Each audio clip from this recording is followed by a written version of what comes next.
What's up, everybody? Welcome to the Sports Depth brand new sports podcast concept that my good buddy Simon Tsalikis and I have had in the works. There's an entire team working behind us. Simon, I mean, we're just the mediocre looking faces in front of the camera, but there's an entire team that have been working to put this thing together. And finally, we've been working at it. I think this better part of a year that we've been looking to put this together. And finally, it's all come together. We're here. We're live. We're talking. What's going on, man? What's going on? How you been? I mean, I feel like I see you often enough. We do work together on the radio at TSN 690. So I think we should have a decent amount of chemistry. Somewhat. You like sports, right? A little bit. If your football team doesn't go and play a team's third stringer and lose, I'm talking about the Bears and the Ravens. Yeah, I hate sports. If they win that game, I love sports. It's a pretty easy scenario there, you know? So look, the concept is going to be light. It's going to be fun. It's going to be easy. I mean, we're going to come out with multiple episodes every week. You're going to be able to find them on our YouTube channel. You're going to be able to find them on X, on Facebook, on Instagram, on TikTok. You can find us everywhere. But the name is The Sports Dep, like as in dépanneur, right? I like that. We're in Quebec. Simon, when you go to the Dep, is it somewhere you go for a very long time and you browse through everything, or you're in and out quick? You know what you want? I'm relatively in and out, but there is a Dep right near my house, so I do carry a 30-second conversation, generic, the classic, it's a heat wave outside. Crazy weather we're having out there. You give them that and see how it goes. The classic... Family good? Family good? I don't play lotto very often, but if I do, you ask him which one the winner is, and then I bow out. That's pretty much it. That's how it works on my Dep. So basically, the Sports Dep, the concept is we're going to be here. This is not going to be a podcast that we're going to go 2 hours deep every episode. We're looking at very quick. We want you to listen on your drive to work. We want you to listen on your nightly walk. We're looking at 20, 25 minutes per episode. We're going to focus mainly on the Montreal Canadiens. A lot of the attention is going to be on there, but we're going to talk some NFL. You're a big NFL guy. I follow the NFL very closely. We're going to talk NBA, anything topical, World Series, Major League Baseball, whatever it is, anything topical, anything that's in the news, you and I are going to break it down. Sound good? Got a World Cup next year, Joey. We got a World Cup next year, Simon, and hopefully my ancestors' nation are going to be there. Yes, mine will not. It's going to be a real long podcast.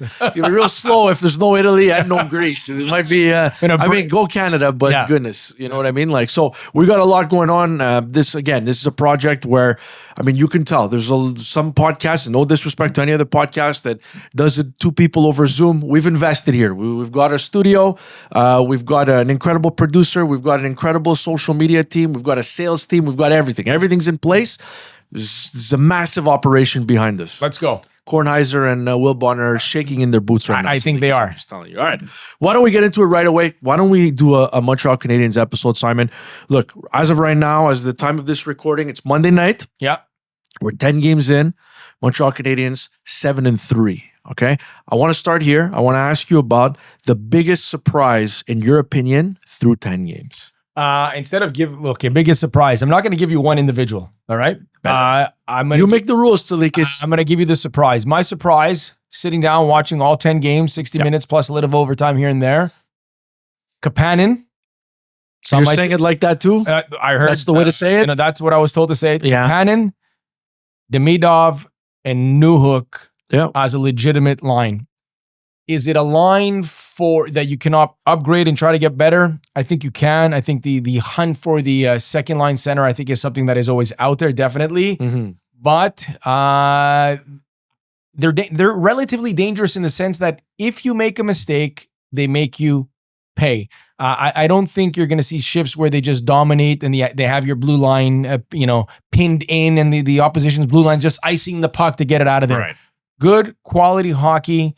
Demidov's a 19-year-old, but Demidov surprised you so far? No, he hasn't. I think he's come as advertised, but I just think that it fits really well. I love the pace that they play with. I'm not going to say I was one of the few. I liked Alex Newhook's game last year. When they asked him to play second line center, like they asked Jake Evans to play second line center, that's not the fit, and offense doesn't come easy to him. Alex Newhook fits the profile of what this team wants to look like. Right. Play with pace, play with speed.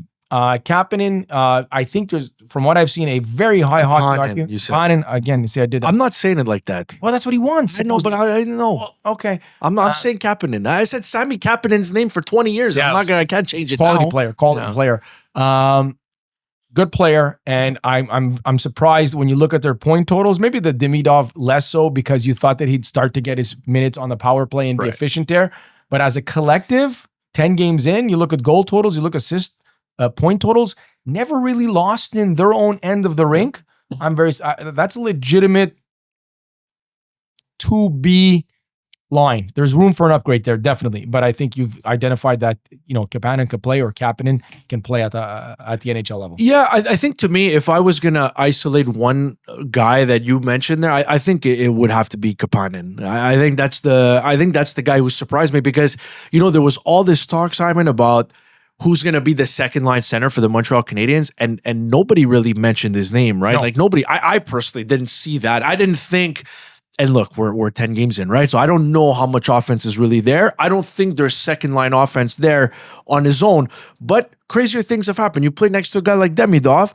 I mean, Demidov can help elevate your center leaps and bounds. So maybe he's not a true number 2 center, but maybe playing next to a guy like that, maybe he puts up the numbers of a number 2 center. I don't know. Maybe that's it. But there's also the other element that I think we saw it a little bit when Alex Radulov was on the Habs, and we saw it for a decade in Chicago with Patrik Laine. I'm not comparing him to any of those two players. I think he'll probably be better than Radulov, and Patrik Laine is a first ballot Hall of Famer. Let's see how that goes. Yeah. But there's a world where your offense can be driven from By a winger. Yeah, of course. And I think that's what you're getting there, right? Kucherov's a winger? Yeah, made a living. Mikko Rantanen's a winger? Yep. Kucherov got his 1,000th point yesterday or something like that. So, that is the perfect example. You can drive offense from the wing. Yeah, no, and I'm fine with that. I don't know. Again, I don't know if Kapanen long term is going to be the answer at number 2 center. But to me, I think he is one of my. If I'm going to isolate, like you went with a line, which is fine. But if I was going to isolate 2 individuals who I would say are the biggest surprises, I think would be my 1B or my number 2 answer, just because through 10 games, I didn't expect him to be top 3 or 4 in rookie scoring or whatever it is. And I think he's kind of been a nice fit. Like, you look at the way that he plays, and you could tell that he was going to be on the team early on, because all you heard from Marty St. Louis was, I like his computer. I like the way he processes things. That's fine. That's great. And NHL coaches will always appreciate a player like that. Whether he's older, whether he's younger, there's always going to be room for guys like Kapanen. Now, did I anticipate that he'd be the guy playing with Demidov? No, I didn't think it would be that. So to me, that's a surprise. But you look at the way Demidov sets people up, and you look at the Suzuki goal the other night. Yeah. I mean, how many times has Demidov set up guys, and I don't want to call it a tap in, but it's pretty darn near close. Yeah. Right. So I think that Demidov right now couldn't get the most out of Kapanen. Long term, we'll see. But so I think Kapanen is definitely one, given the numbers that he put up. Because I mean, he came back to the Canadiens after going back to Finland. Came back and didn't really factor in, went to Laval, played in their playoff run, and was just, didn't put up numbers. Mm-hmm. So I'm like, okay, another offseason, this guy will get better. I didn't anticipate it would be this. I thought he would be in competition to play on the 4th line, maybe even start in Laval. Yeah. So to me, that you're here through 10 games and that you've put up those numbers, I'm good with that. But I would say the number one guy to me, I think that deserves a shout out. He's gotten a lot of pride. I mean, it's Montreal. It's goaltending. To me, it's Jakub Dobeš. I thought he was good. Obviously, you remember when he came up last year, I think it was right around the New Year's break. And I think New Year's Eve or whatever in Saturday, Florida. Sunday, he beat one of the Florida teams. He shut them out. Yeah, he shut out Florida. So obviously got off to a great start. There's no denying that. But for him to come in 10 games, it's a small sample size. I think Montembeault is going to be fine. Mm-hmm. I really do.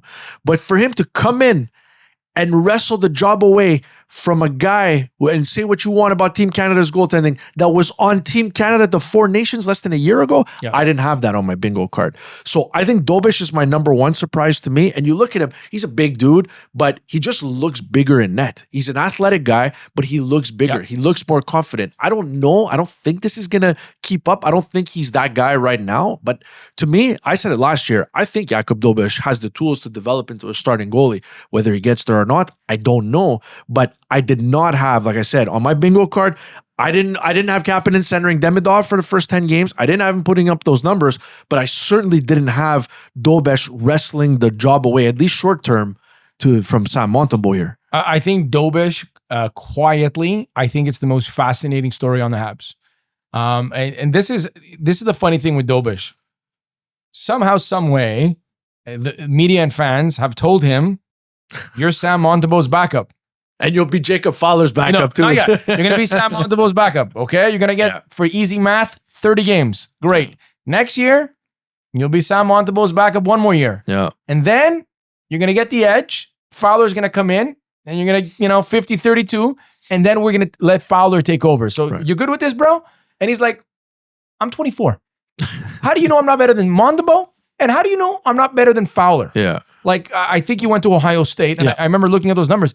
Those NC2A numbers are very, very good. It's just, I find it like we never jump, like even with Demidov and we've never put him ahead of Suzuki, right? Like, Suzuki's the man.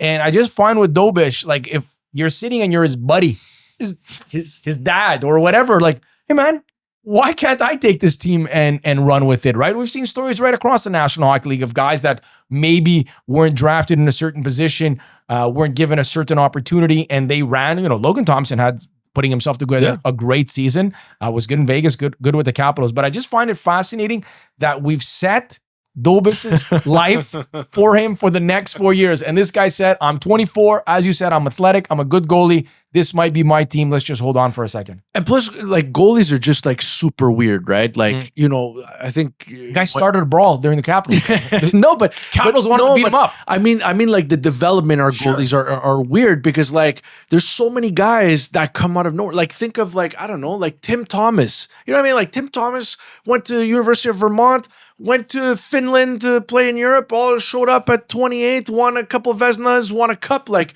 it's random. Same deal. Like Logan Thompson, you're just talking about a guy that like, I don't know, 4 years ago, did I think that this guy would be a starting goalie on a playoff team? No, I didn't think that. No. And so, with Dobeš, I think he got hot, tailed off, but then you remember last year, like they overplayed Montembeault, right? Yes. Well, they couldn't trust Dobeš at that point. Right. But then I think they went to, I forget where they were in March. They needed to give Montembeault a break, clearly. And they went with Dobeš, and he delivered towards the end of the season. Like he came back and he bounced back. So there was some peaks, there was some valleys. But to me, I was expecting more of that, more peaks and valleys. And hey, Simon, we might get that. Yeah. We probably will. But I was expecting it on a slightly bigger sample size than what he had last year, even in that half season. Like you said, I was expecting 35 games. I was expecting it to be great, and then not good, and then great, and we might get there. That's what it might be. But as of right now, through 10 games, I mean, the guy's been great. Yeah, and you look at some of the goalies that have been drafted last year, the next big thing, like Spencer Knight, I think he's playing really well in Chicago this year, but kind of lost his job because of injury. Bobrovsky had 1 foot out the door, and they had to start him in a playoff series, and the next thing you know, he got him to a cup final.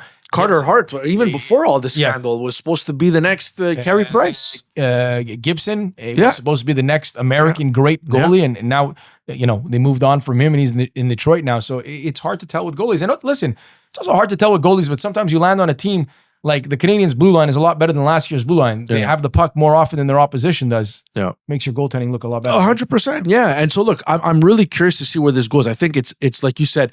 I don't know if Dobeš is the most fascinating storyline for me. Like I think Kirby Dach bounced back and whatever, but I do think that the goaltending situation is going to be fascinating to me because I'll be honest with you, I think I like Kaapo Kähkönen more than most. And to me, when they made that signing, I was like, oh shoot, like, okay, maybe they want to play Dobeš in the AHL so that he can play a little more regularly. And clearly they didn't think he needed it, and he made the team. And now they've got a nice insurance policy. They don't have to bring Fowler up, or they don't have to, they don't have to go to a youngish guy like Primo and not know what you're going to get. But I mean, this is a tandem that right now, because I do expect Montembeault to be fine, but this is a tandem that, this is a playoff tandem, Simon. Like, this is a tandem that gets them to the playoffs. I think so. They got there last year somehow, even with Primo not playing well at the beginning of the year, Dobeš dropping the ball there in the later part of the year. And even Montembeault had his stretches where it wasn't great. So I think they're very content with their goal. I think they're very content with their goaling probably for the next decade. Yeah. Like just going off if you expect what Fowler is going to be, right? I think they're in a good spot. So my biggest surprise for through 10 games is Jakub Dobeš. That's what I'm going with. You're going with a line. You're going with Kapanen. You're going with Newhook, and you're going with Demidov. Yes. I'm going to make the smooth transition here. Were you like hot and bothered last year when Likely. That's a bad bad term. I shouldn't have used hot and I bothered. get annoyed very easily when it comes to those sports. But Lane Hudson didn't start the year on power play one. Did that annoy you? I did. Because it annoyed a lot of people. And the same deal, obviously, the same thing happened this year with Demidov. And now, obviously, you've seen what he can do on power play one over the weekend. But I just look at Martin St. Louis in this front office, and you look at the young players that they've brought up. Is there one player that there's regression? I don't. Brought up. You're saying from the minors, anybody like because I mean Kirby Dach's taking a step back, but that's more injury. But that's more injury related. Cole Caulfield's become a better player. Slavkovsky's become a better player. Nick Suzuki. So if I think it's easy for us to just pencil in guys onto top units.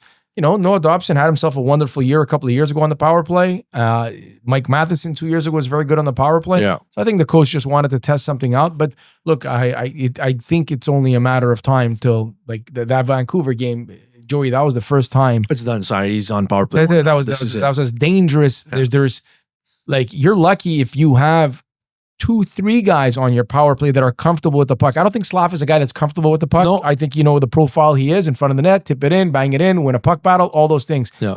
You can go on the blue line, Hudson, Matheson, Dobson, Caulfield, Suzuki, Demidov, 6 guys who are very, very, very comfortable with the puck. That's a luxury. That's a luxury. For sure, it's a luxury. To me, it's just I don't get people who have been watching hockey for a long time who get upset by this. Like, you know what I mean? Like there was outrage at the beginning of the year. Like, thankfully Canadians were winning, but it was like, oh, how dare you? How could you not put him on? How is Slavkovsky on the power play? And it was so telling to me, the comments by Marty St. Louis after the game in Vancouver, where he was like, listen, I don't want to give him the power play time for no reason. I wanted him to work on, show me that you're committed to taking care of your own end. So prove to me that you can play without the puck. Mm-hmm. And then I'll give you the candy, and then I'll throw you on the power play. And like you said, maybe that's harder to do when you don't have all those guys, right? Like you don't have the depth.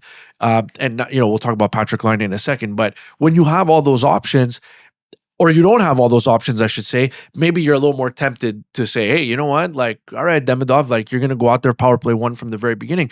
But to me, I think, and this is where I think Marty St. Louis gets it, and how can you not when you've had the career that he's had? Like, Martin St. Louis had to earn every single thing. The guy won the Hart Trophy. University of Vermont got 2 mentions on the first show. Nice. But you literally had to work for everything. You went on waivers. Calgary didn't really give you a true. Nope. I mean, you never were able to crack Calgary. You found John Tortorella. You found the Tampa Bay Lightning. You had to work. When you play for John Tortorella, you have to work. Yes. You have to be committed to these things. And he did all of that. So who am I? Who are we to look at Marty St. Louis and say, hey, put the kid on the power play right away because he's that talented. He is that talented. I get it. But like Cole Caulfield a couple of years ago, right, Simon? You said he's a better player. I think he's a better all-around player too. I think he's a better passer. I think he defends better. Yep. But that came with time. You have to break that in. You have to instill those principles in guys because not everybody comes up with them. And I think that's what they were looking to do with Demidov. And so I was good with Lane Hudson sitting on power play 2. When he got to power play 1, he was a little more ready. He had built a little bit more confidence last year, and you saw the numbers take off. And I think it'll be the same thing with Demidov. And you saw it already in Vancouver. And I think you have to be. I don't know what world you're living in just because you think you're going to put your 5 best players out there and you think it's going to be effective. And I'll rewind just a little bit. Working a post-game show last year, I was working the Penguins game. Right. So I'm like, okay, let's get ready. Did they get blown out or they blew a lead or something like that? I don't remember what they did. So there was one game they got steamrolled by the Penguins. By the Penguins. I just remember this. I remember getting ready to do the pre and the post-game show and to just run my numbers. And buddy John Goins is on the broadcast and he says to me, where do you think the Penguins are in the power play? So I'm like, okay, let me think. Oh, I remember this. Yeah, best player of his generation. The third best player of his generation, Gino. I'll put Ovi as number 2. So the best player of his generation, the third best player of his generation, the most offensive defenseman of his generation, Erik Karlsson, a guy who was a top 10, top 12 defenseman for 10, 12 years, and Jake Gunsel, who rolled out of bed, gets you 35, 40 goals. So you put all those 5 elements. Gunsel wasn't there. Justin wasn't. Okay. So you put all those elements there in me. They were the 30 or 31st ranked power play in the league. So sometimes just thinking from a coach's perspective, if it was just as easy as rolling our 5 best players out there, we'd all be doing it. Yeah. And again, like Sidney Crosby, Gino Malkin, Erik Karlsson, Chris Letang, 31st ranked power play in the league. It's funny you bring that up because I remember there was like the Penguins are often on like national TV. Like we'll always often get them, like it'll be a game on Friday night or Thursday night or whatever, Wednesday night on Sportsnet or whatever. And there was one, I caught them early a couple of times, and then there was like a game in like late November. I remember I think they were playing the Rangers, if I'm not mistaken. I think I got my dates right, and like they got their first power play, and the graphic came on, and I see 32, and I'm like. I was like, wait, what? I'm like, no, that must be a mistake, like, and it's nuts. You went to look it up, and but I do think the Canadians have all the tools and all the makings of being a dominant power play for a very long time. I mean, it starts and a very long Lane time. Hudson, it was 21. Yeah. And then you have a guy like Demidov who can set guys up and shoot. And who can shoot the puck as well, very clearly. So I think this power play will be fine. And I have no problem with Lane Hudson waiting his turn. And I had no problem with Demidov waiting his turn. Absolutely. I'm good with that. Speaking of the power play, let's end on this. Tsalikis, Patrik Laine, core muscle surgery. We're looking at 3 to 4 months, according to the Montreal Canadiens, what they announced on Saturday. I know that the number one storyline for most people this year coming into camp was who was going to be the second line center and Kirby Dach and all that stuff. To me, the question I asked myself all summer, Simon, because I couldn't figure out the answer. Where did they put Patrik Laine? Because this is a team with a lot of wingers that want to play a certain way. And look, Canes don't get into the playoffs without Laine filling the net on the power play last year. But there's also a lot of shortcomings. So to me, I looked at it and I was like, I don't like Dach, Demidov, and Laine. I don't think that's going to work. They tried it for a day and a half in camp, and they moved on. Now there's an injury, but to me, this was going to be the fascinating situation. And even now, like when he comes back 3 to 4 months from now, Simon, what are you going to do with this guy? This guy's on an expiring deal. You're not going to bring somebody else down in your lineup. You're not going to bring Boldzuk down, a guy who's going to be part of your team for the next 6, 7, 8 years to make room for Patrik Laine. Like, I'm not saying this is it. Like, I think he'll play for the Canadians, but there's a chance he doesn't. But there's a chance he doesn't. Like, I don't think they'll shut him down for the year. Things are working well.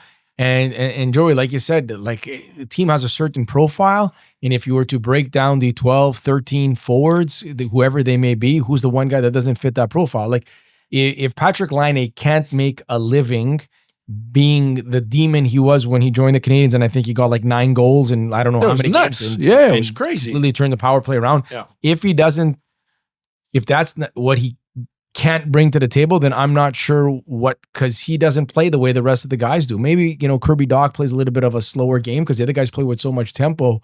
I don't think it's the last you've seen of Patrik Laine, but if you told me there's a chance it's the last you've seen of Patrik Laine, I think there's a chance, absolutely. Yeah, and it's just like, I thought they would have had I guess there is no better answer, but I honestly thought that they would have had a better answer for him coming into the year, because the thing is, I was like, okay, so I don't think the Dach thing is going to work. All right, cool.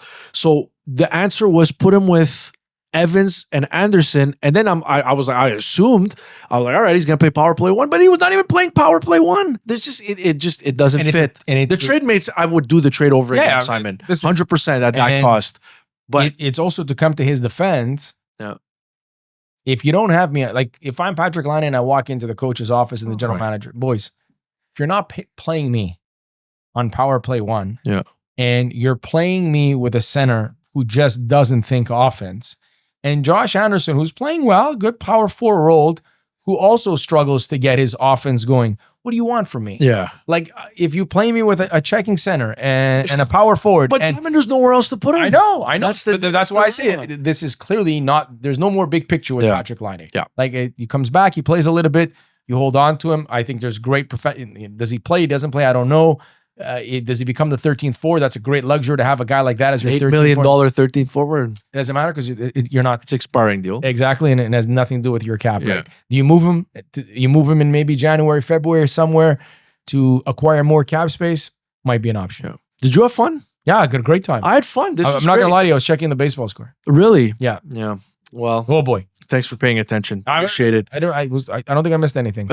Just again, want to thank. You want to thank some sponsors. I mean, so we already have. I mean, the pilot episode, and we already have people that have that are supporting us from the get go. Our friends some at of the logos. our friends at Elixir restaurant in Laval in the West Island. St. Louis Burger, baby. Go I'm a to. big fan. Listen, I love the place. It's great. It's also a spot that I like because they have multiple televisions. So if I wasn't here tonight, I would be there watching a baseball game and a football game. So it's great for everybody. And also to Clark Cafe, our friend Frank with his 2 locations in Point St. Charles and in the West Island as well. Latte and a Nutella horn, my go-to order. You're not big. We've gone there hundreds of times together. I don't think I've ever seen you have a Nutella horn. I had something like today. I know what it is. I had something today. I think I had something latte and a banana cake. Banana cake. Yeah, I had that. Nice. I like that. I like that. It was very good. Good? Thoroughly enjoyed it. Yeah, sugar in it, man. It was great. yeah. Things with sugar tend to be very good. So that's the first episode of the Sports Depth. Please feel free to subscribe to our YouTube channel. Find us on social media. We're all over on every platform. The Sports Depth Pod, and this is going to be a thing. This is a weekly occurrence. We're going to have 3-4 episodes come out a week, and again, it's going to be shorter format. It's going to be 18, 20, 23 minutes if Tsalikis can wrap up his thoughts in that time. And a lot of thoughts. We're a couple talkers, so just want to shout out the whole crew that's also working here. In particular, Sam and Nick and Francis. We're all working behind the scenes. Appreciate them as well. This is very much a group effort. It's not Simon and I. Simon doesn't even know how to press the on button of a camera. I can't even. I was struggling with the meter outside to put money. Oh yeah, yeah. You don't have to put money. I know. It stops at 6. That's what I realized. Oh, that's why I was struggling. Yeah, you should have told me. And I have a hard time typing into a website. I'm not that bad, but I'm so. But but there's a whole operation behind this, and it's gonna be fun. So subscribe. We're gonna have like giveaways. We're gonna have some fun content. We're gonna be rolling nonstop. The name is the Sports Depth Pod because you're in, you're out in just a few minutes, and you consume some quality sugary product. Yeah. Oh no, I was gonna say sports banter. I mean, sports banter, but you're in and out today. I can go for a carbonated beverage and a chip right now. Oh yeah? Yeah. Miss Vicky's? Anything. Oh yeah. All dress? I'm a fan of the old dress, yeah. I'm a fan of a couple of the old dressed. I just had the pepperoncini and focaccia flavored Miss Vicky's. That's very elitist of you, Joey. It's just a chip flavor. Costco has the. Seems like it's pricey. Seems like it's pricey.